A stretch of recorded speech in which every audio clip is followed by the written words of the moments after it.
fedezzük fel újra Csorvást. Talán naponta elmegyünk olyan kincseink mellett, amelyek egyedivé teszik városunkat. Ismerjük meg helyi értékeinket.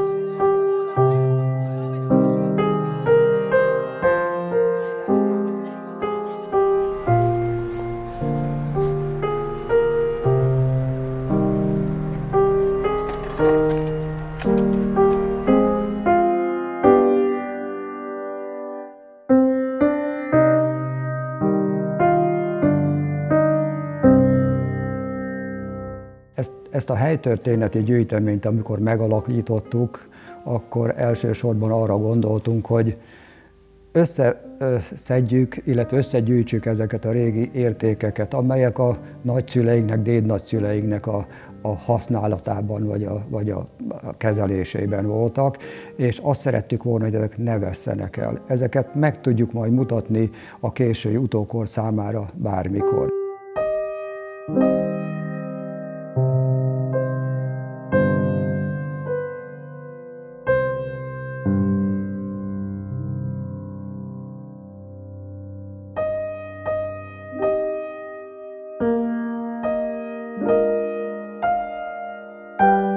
Mintha egy ilyen vegyes bolt lenne, itt a bal oldalon, ezt egy boltos és hentes családtól kaptuk, a Megyeri családtól, tehát egy kicsit olyan hentes jellegű és ilyen vegyes boltos jellegű kiállításanyagunk van itt.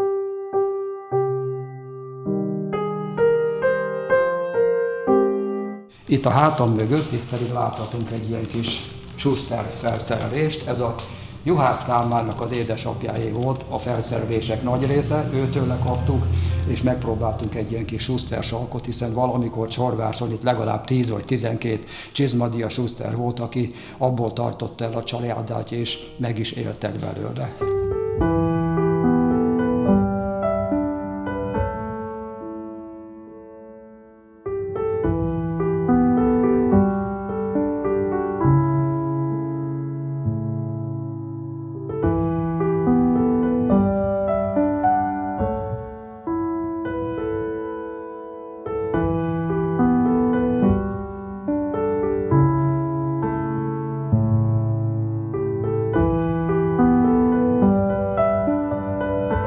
A 20-as évekből származó képek egészen a 60-as évekig.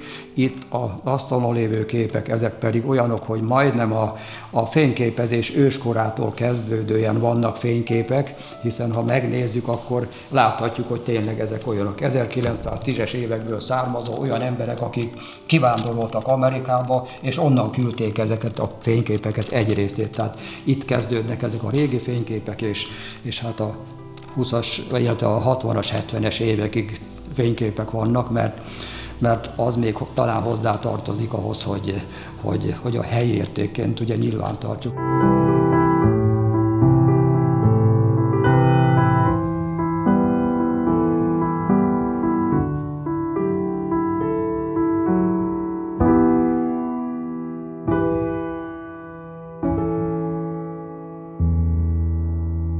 Ebben a teremben látható még az első világháborús katonákról szóló kiállítási anyag, az is egy kicsit már bővített állapotban is, mert ugye látható a vitézekről szóló kiállítás is, meg a Trianonnal kapcsolatos kiállítási anyag is.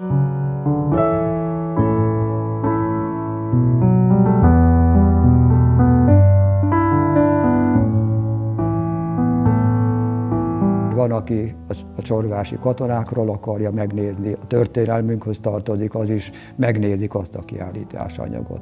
Ha egy kicsit a néprajzi részt akarják megnézni, akkor azt is megnézik.